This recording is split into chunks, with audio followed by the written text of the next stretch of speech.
من پخپل خاورا امن غواړو من پخپل خاورا امن غواړو من پخپل خاورا امن غواړو پښتنو اکثر چې من خبره کو بعضې خلک اورلي زه هغوی ته ویل غواړم چې د سرې جنډې سیاست د دې کام او د دې خاورې ترجماني ده زه هغوی ته ویل غواړم چې د دې سرې جنډې سیاست د ذات د کرسۍ د منصب او د اقتدار نه دی که داسې وی نو دا ځوانان هم ناست دي او مشران هم ناست دي دا ملک چې لا نو جوړ نو هم باچا خان چې په دې کام کې د تعلیم او د شعور شروع کولو هڅه او مبارزه شروع کړه باچا خان سره ریاستی او حکومتي اختیار او منصب نو خو د دې کام په غمجنو نو تاسو کتی شئ چې په هغه وخت کې هم انتها پسندو مذهبي انتها پسندو دندمارو کومه دنده چې نن هم د مذهب په نامه د پښتنو په دې خاوره روانه ده هغه وخت کې هغه مذهبي دندمارو پراپیګنډه شروع کړه سبق د مدرسې وایي د پاره د پیسې وایي جنت کې به ځای نه وي دوزخ کې به غوپې وایي نو بیا واورئ ځوانانو د پاکستان د جوړېدو لا یو کال نو شوی 12 اگست 1948 باندې قیوم خان د دې سوچ د عدم تشدد علمبردارو په کام او په خاوره مینو پرمن جلوس باندې ګولۍ وورولې 6.5 پښتانه ووجل شهیدان یې کړو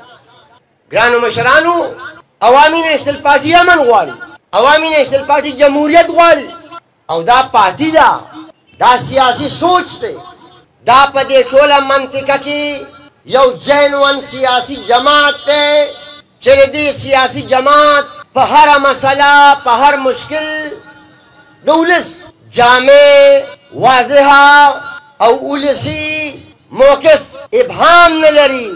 واضح دی او موږ پښتانه د دې نه انکار نشو کولی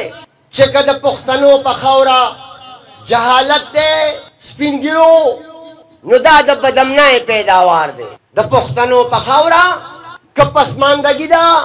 نو دا د بدامنۍ پیداوار دی د پښتنو په خاوره که بېروزګاري ده نو دا د بدامنۍ پیداوار دی د پښتنو په خاوره که نن غربت داسې ځای ته رسېدلی دی چې د پښتنو په خاوره د پښتنو یو کور داسې نشته چې څلور او 5 د خپل کلی وطن کور نه بهر د خپل کور او د کورنۍ د روزۍ او د کفالت دپاره مسافر نه دي د دې نه یو پښتون انکار نشي کولی پښتنو خپلې خاورې ته وګورئ او بیا د الله ویش ته وګورئ موږ تا خدای پاک په هغه خاوره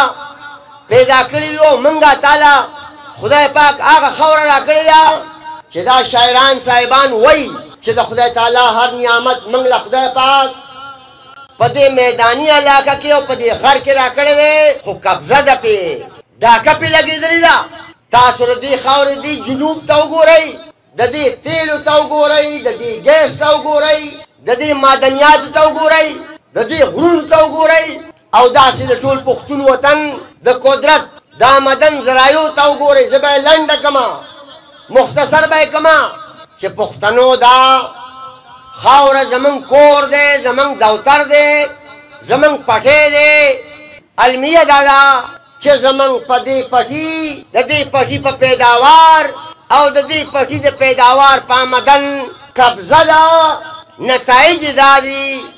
چې نن وګورئ دار پښتون کور ته چې غربت بېروزګارۍ تنګدستۍ په مخ اخیستی یو خو بیا هغه قوتونه موږ یووالي ته نه پرېږدي دلته ما ته ملګري ووایي چې په ډومیل تحصیل کې د بچیانو په تعلیم پابندي لګېدلې ده دلته ما ته یو ملګري ووایي ځوان چې دلته پښتو ډیپارټمنټ یا په پښتو مضمون باندې پابندي لګېدلې ده وجه خدا ده چې زمونږ نه د مور ژبه اخیستې ده موږ پښتانه د خپلې مور د ژبې نه لرې ساتلي یو د پښتنو د مور ژبه د پښتنو نه لرې ساتلې ده نو چې کام ته د ژبې نه لرې وساتې د کام اتلان چې ته د کام نه لرې وساتې نو بیا د هغه کام په خپله خاوره کې د خپلې خاورې په مسلو کې او بیا د هغه مسلو په حل کې څومره دلچسپي پاتې کېدی شي راځئ چې خپل ټول کلي وطن ته وګورو نن هم تاسو ته نیشنلیانو نن هم ټول تاسو ته د باچا خان سپایانو چې تاسو د لر او بر یو افغان خبره کوئ نو دا خبره نه سیاسي ده او دا نه د وزارت او د حکومت دپاره ده دا هر پښتون چې ما تشریح وکړه چې په بدن کې وینه پښتنه ده نو هغه په کام هغه په ژبه هغه په وینه هغه په خټه افغان دی خو ګورئ کنه چې څومره پښتانه دا ناره والی شي او څومره پښتانه دا ناره نه شي والی یا افغان یا افغان یا افغان پښتنو د پښتنو په خاوره د مذهب په نامه ډېره لویه دنده روانه ده دنده واورئ تاسو نن دې ته فکر وکئ پښتنو له ټوپک ورکړی دی سپینې جنډې راغستې دي او کلمه یې پې لیکلې ده او په تندو باندې د الله اکبر ناره تاو کړې ده او هغه یې تړلې ده په عدالت وکیلو وایي دا غیر شرعي کار دی جمهوریت غیر شرعي کار دی زنانه به تعلیم نه کوي زنانه به انسانان نی دی به بازار ته نه ځي دې کې کار دی چې د پښتنو په خاوره دا هغه عالمي قوتونو د مفاداتو دپاره چې دا د پښتنو پټې شاړ وساتي جاهل یې وساتي پسمانده یې وساتي بېروزګار یې وساتي چې دا قوتونو جنګیالي پکاري د تشدد خلک یې پکاري چې په اسانه پښتنو ځوانانو ته ټوپک په غاړه کوي نو چې بیا موږ دا خبره کوو چې دا مذهبي انتها پسند سہولتکار دي دغې لګېدلي جنګ له پوکي ورکوي نو بیا یې دوره دوره غاړه یې وازي کړي وایي دا نیشنلیان د دوی خلاف دي موږ د چا نه یو خلاف زموږ سیاست د چا په ضد نه دی زموږ سیاست د کام د وکالت دی خو چې څوک د دین مرکز څوک دا پاک مذهب او څوک د دین دا لاره او دغه مقدس ځایونه د هغه عالمي قوتونو د مفاداتو دپاره او د خپل ذات د فایدې دپاره او د منصب او د سیاست حکومتي کرسۍ حاصلولو دپاره استعمالوي نو بیا دا د امن جنډه ده دا د حق جنډه ده دا د دې خاورې د وکالت جنډه ده دا کار دوره ازغن دی چې د خپل سر قرباني غواړي دې خلکو قرباني ورکړې ده که بیا غواړي دا خاوره زموږ مور ده سرونه زار شه مال زار شه ژوند زار شه د دې خاورې زار شه او د دې کامه زار شه زموږ په خبره دغه خلک پوهېږي خو ډډې ګرې اجرتیان دي منګه اجرتي صرف دې ته وایو چې ډس کوي نه چاله یې ټوپک ورکړی دی په اجرت دا کام او چاله یې اجرت په یو شکل کې او په بل شکل کې ورکړی دی دا ایمان پکې نشته چې په انګو کې به جومات شهید کېږي 500 قرآن شریفونه به شهیدان کېږي مصلی به شهیده کېږي امام به شهید کېږي زما د خوږ نبي د وراثت د جومات ممبر به شهیدېږي خو دکې دوره ایمان نی جومات کې دعا او کې دعا خو دې کې کار دی پردی مور خور ته او یا پښتنو دې ته سوچ وکړئ زما او ستا مور خور ته وایي چې کپړې به داسې اچوئ څادر به دا پسې رایې دلته به ځي او دلته به نه ځي نو یا پښتنو زه په تاسو سوال ږدمه هغوی خو چې دا کار کوي نو په بدل کې به ورته یا د حکومت کرسۍ میلاویږي او یا به ورته لالچ میلاویږي خو چې دا زمونږ او ستاسو پښتو څه شوه دا خو لوی سوال دی د پښتو په حساب مال دا حق چا راکړی او که یو انسان وایي چې زه دین استاد یم بیا د دین د رسولو طریقه ده د خوږ نبي طریقه دلته پرته ده بیا به درس دی دا که تدریس دی دا که ترویج دی دا که تبلیغ دی او دا که د الله د حکمونو رسول دی او دا که د پیغمبر طریقه عامه کول دی د هغې دپاره ډېره مقدسه رویه طریقه پرته د پښتنو تاسو سوچ وکئ چې دلته ټول د دین مرکزونه یو جماعت د خپلو دفترو دپاره استعمالوي دا که مدرسه ده دا که جومات دی دا که عیدګاه ده او دا که جنازګاه ده دا د دین مرکزونه د ټولو پښتنو مسلمانانو د شریکې دي او دا د سیاسي تعلیماتو تبلیغاتو دپاره نه دا د پاک مذهب د هغه دین عام کولو دپاره دي نه که یو جماعت به خپل ناظمي صوبایي قومي امیدوار دپاره جلسهګایي او یا به هغه ماشومان د خپلو جلسو دپاره استعمالوي دا هغه دندې دي چې دلته روانې دي او ځوانانو وکیلانو طالب علمانو ریاست ورته ګوري د ریاست مرسته ده دا کار دا ټک نه پلوځي کی که نه دا ټک نه پله نه ناکش دی نه پاټک دی نه تالاشي دی نه خودکش دی نه غواش دی نه بتش دی نه دماکش دی او دا دلته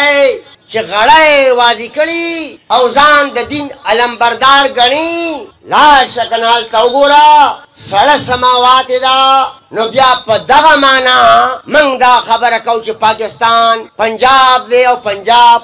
پاکستان دی پښتنو په دې سیاست به ځان پویه کوو کنګال شوه پښتونخوا کنګال شوه او ډېر عجیبه خبره ده پښتونخوا د پاکستان صوبه ده ګیس د دې صوبې پیداوار دی خو په تاسو حرام دی حرام پښتونخوا د پاکستان صوبه ده تیل ستاسو پیداوار دی خو آمدن په تاسو حرام دی ګنې د دې جنوبي اضلاع میداني علاقې ته وګوره موږ نن اوړو ته په قطار کې ولاړ یو دا چشمه رایټ بینک کینال چې نن هم اول به ځان ته غافله ووام تاسو ته نه وام چې یا غافله پښتنو 200 اربه روپۍ نن صرف ستاسو د بچو او د دې پښتونخوا مرکز ته د رایټۍ په مد کې قرض دي قرض دا داسې قرض دي لکه د مور پای او ستاسو په دې چشمه رایټ بینک کینال باندې 195 ارب روپۍ راځي موږ او تعالی خپل قرض نه راکوي چې دا چشمه رایټ بینک کینال جوړ شي دا پښتونخوا به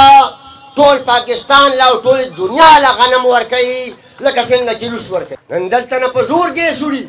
تاسو وګورئ چې بیا به د لر او بر ناره نه وایي د پښتون خبره به نه کوي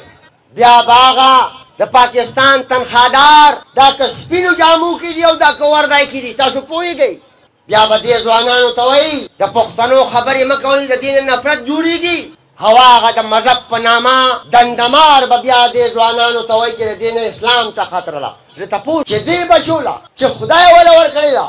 د دې خاورې پیداوار او آمدن چې بیا د دې ملک عین وله ورکړی چې که د دې خاورې کام له او د کام بچو له د خدای په ویش کې چې کومه برخه راغلې ده عیني ضمانت ورکړی دی چې دې کام له او دې کام دې بچو له ورکړي کومه خطره ده اسلام ته غواړم چې ما له دین علمبردار جواب راکړي چې دی وایي چې اسلام کوم خلک چې دا خبره کوي چې د پاکستان خبره کوه زه هغوی ته وایم چې دا پښتونخوا خو د چین صوبه نه ده دا خو د ایران صوبه نه ده دا د پاکستان صوبه ده پاکستان به مضبوط شي دا چې خلک راځي څوک وایي زه د ایشیا ټایګر جوړوم څوک وایي زه به دلې پته کوم څوک وایي زه به لکھنؤ پته کوم وګورئ هندوستان ته چې دا د 100 کالو تحریک دی امن او جمهوریت باندې عمل درآمد کړی دی لاړ شئ هندوستان ته وګورئ چې هغه سپومۍ ته ورسېدو موږ بیا دې ریاست ته وایو چې د دې سرې جنډې په منشور عمل وکړه ته به د هندوستان نه لس ګزه مخې ته روانې مخې ته دې ملک پالیسۍ د عوامو ضرورت ته او د ریاست مفاداتو ته نه ګوري او جوړېږي بندو کمرو کې دا د هغې نتایج دي ځوانانو او ټولو پښتنو چې کله او عجیبه غونته کار په دې دی چې نن د پښتونخوا هره ضلع دا د ټوپک مارو په قبضه کې ده، دا د ټوپک مارو په قبضه کې ده. شتمن پښتانه د پښتونخوا نه لاړو، د پښتونخوا سرمایه بهر لاړه او دا کار د یو منظم سازش د لاندې دی. زه د دې جرګې په وساطت په ټوله دنیا کې میشته ټولو شتمنو پښتنو ته خواست کومه چې او موږ منو چې د بتخورۍ یره ده، د ټارګټ کلینګ یره ده، یره نه حقیقت دی، خو دا زموږ کور دی. موږ ټول پښتانه دا خواهش لرو چې مرګ حق دی، چې موږ د خپل کلي په مقبره کې ښخ شو. په مرګانه وصیت کوو زه هغه ټولو شتمنو پښتنو ته خواست کومه چې خپله سرمایه په دې روان کور کې به لګوو او دا روان کور به په خپل آبادو انشاءالله که خیر. تاسو باندې د هر ځای نه ګزارونه کېږي. پښتنو دا سره جنډه ستاسو اواز دی. نصاب ته وګورئ، ذکر بني میډیا ته وګورئ، د پښتنو ذکر بني انتظامیې ته وګورئ، ته به وایې ګنې په دشمنای دي پښتنو سره. عدالت ته وګورئ، بیا به په پنجاب کې که ګاډي سپی و او سپی سوموټ او به عدالت علي، خو د پښتنو په خاوره به په ډک بازار کې دماکه وشي، جومات به شهید شي، کلا او توګه باندې به دهشتګردي کېږي. عدالت خاموشه. پارلیمان ته وګورئ، پارلیمان ته خو پښتانم دندمار لیږي، دندمار. دا ستاسو اختیار دی، دا اختیار ستاسو دی چې دې پارلیمان ته هغه خلک ولېږئ چې هغه ستاسو د دې پټي د پیداوار او د دې آمدن تپوس په یووالي وکړي. نو که نن کوڅې روانې دي، که بجلی نشته، که روډونه روان دي، که بېروزګاري ده، که بدامني ده، بله لارې نشته. پښتنو حقیقت دا دی، حقیقت چې دا یوه پارټي چې د کام ترجماني کوي، په هر ځای کې د دې خلاف محاذونه جوړ دي. دا اوس د کام خوښه ده چې دې خپل کام سره ځي او که نه په هغه قبضه برقرار ساتلو ذاتي کاروباریان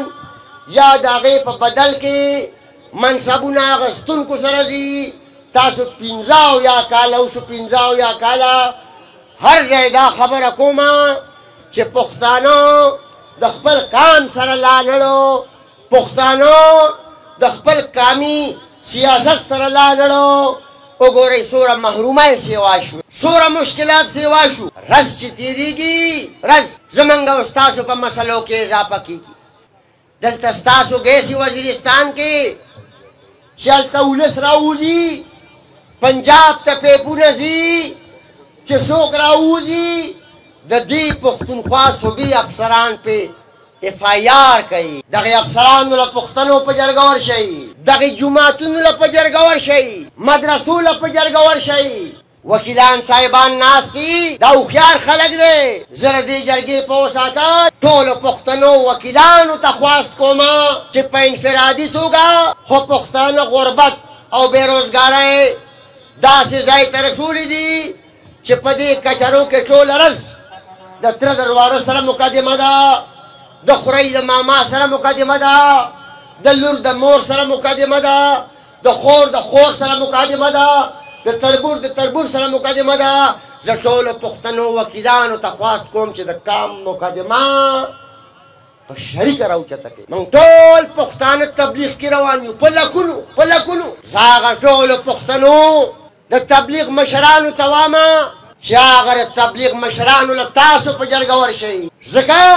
چې زموږ په دې خاوره روړه شي، روړه باران نه کېږي. نو هم موږ ټول پښتانه راپاسو د خدای تعالی نه سوال کوو، زاري کوو. موږ ټول پښتانه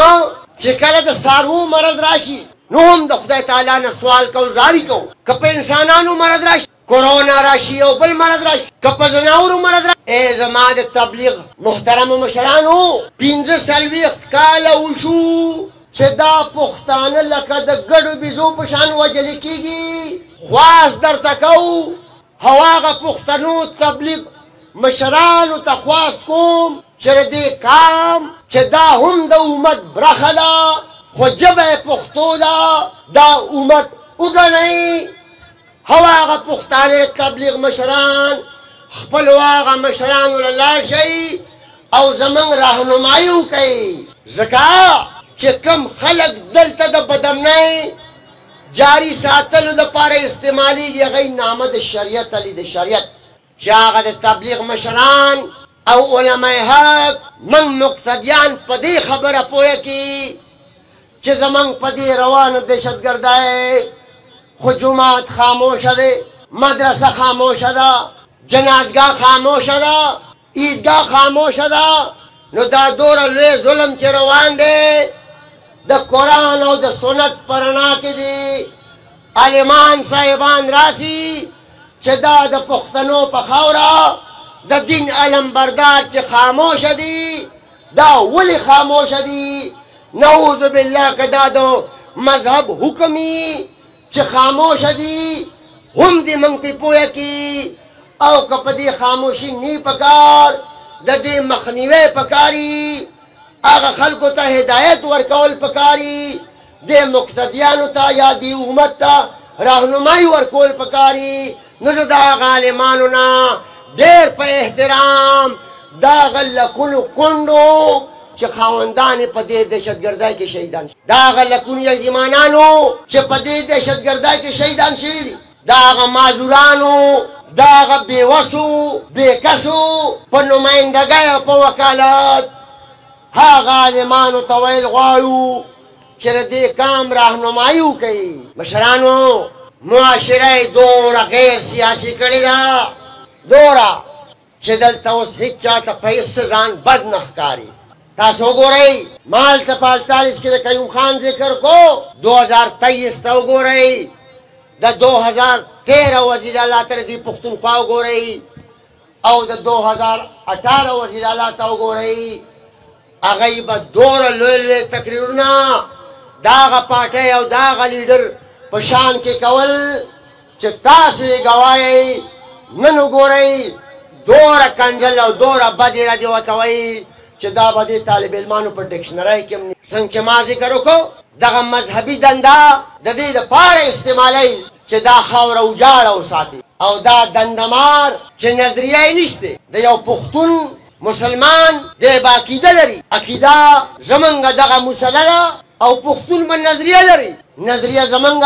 د خپلې خاورې او د خپل کام وکالت دی نه پښتنو زه خبره ختمومه چې دا سور نشان په هغه غمازیانو په هغه جابرانو په هغه غاصبانو په هغه کابیزینو په هغه سهولتکارو او په هغه مهرو چې بد لګي ګناه دا ده جرم دا دی چې دا سره جنډه د خپلې خاورې او د خپل کام ترجمانی کوي بل هیڅ ګناه نشته موږ ته هره سزا منظور ده موږ یو د مصلحت ښکار نه یو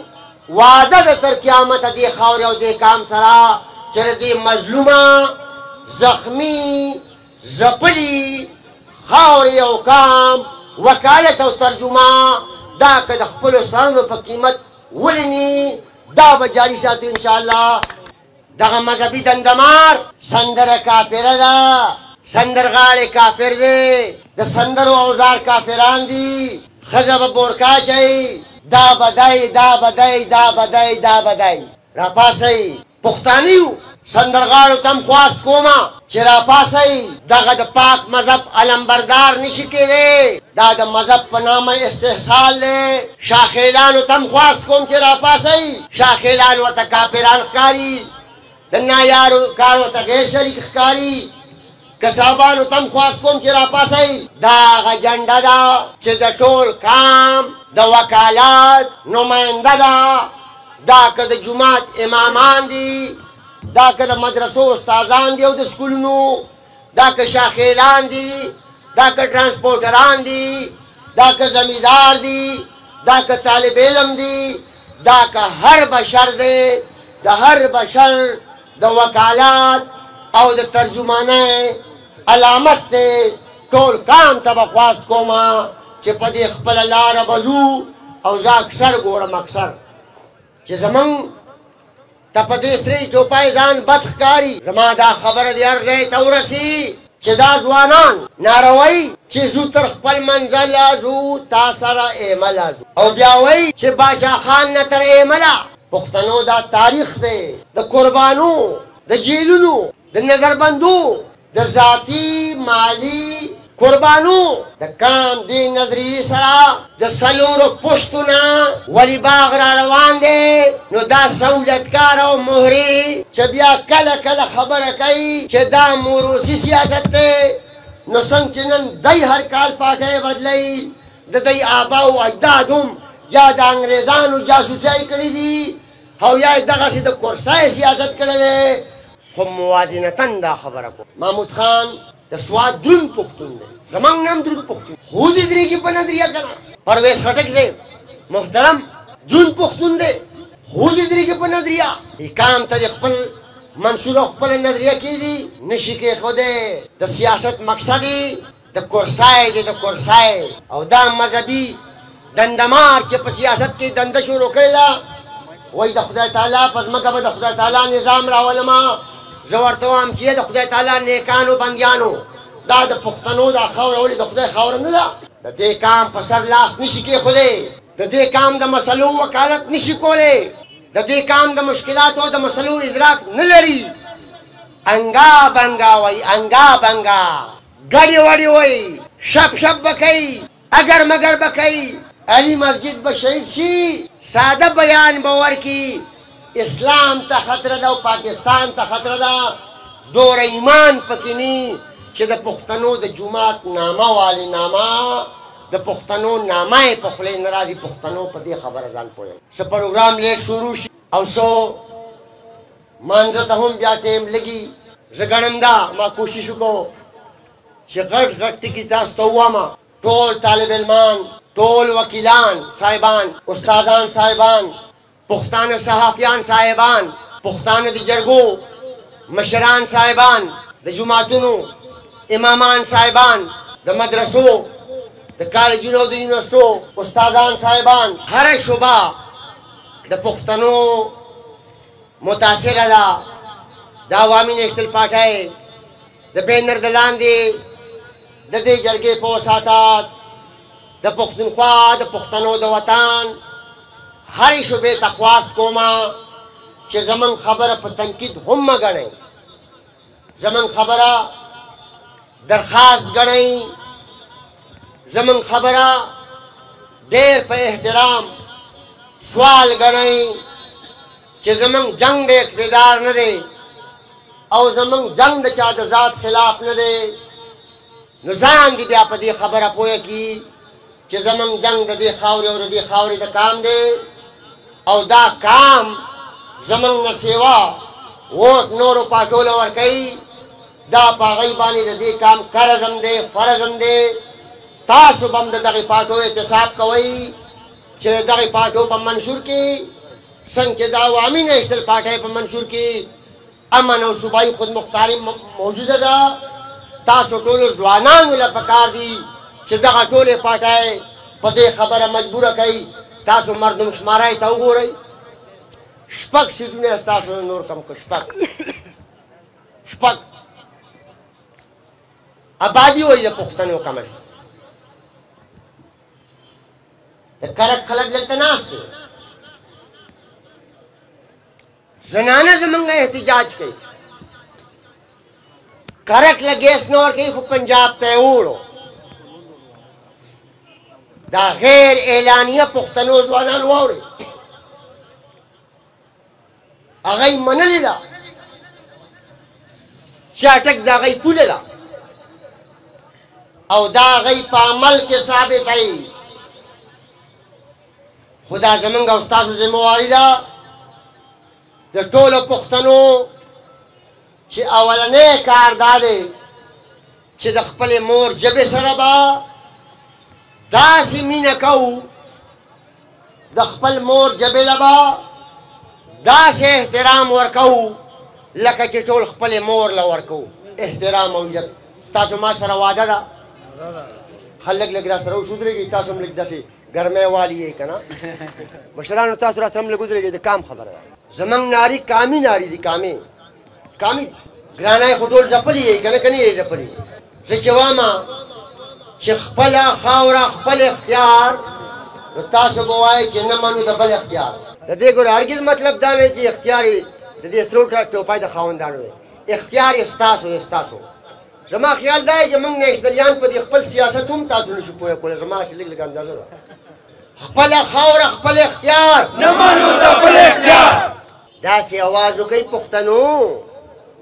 لکه چې د ځان دپاره څنګه اواز کوئ د کام دپاره خو بیا قرباني غواړي که خپله خاوره خپل اختیار نه منو د بل اختیار خپله خاوره خپل اختیار نه منو د بل اختیار خپله خاوره خپل اختیار نه منو د بل اختیار په دې خو ټول پښتانه قایل یې چې بدامنۍ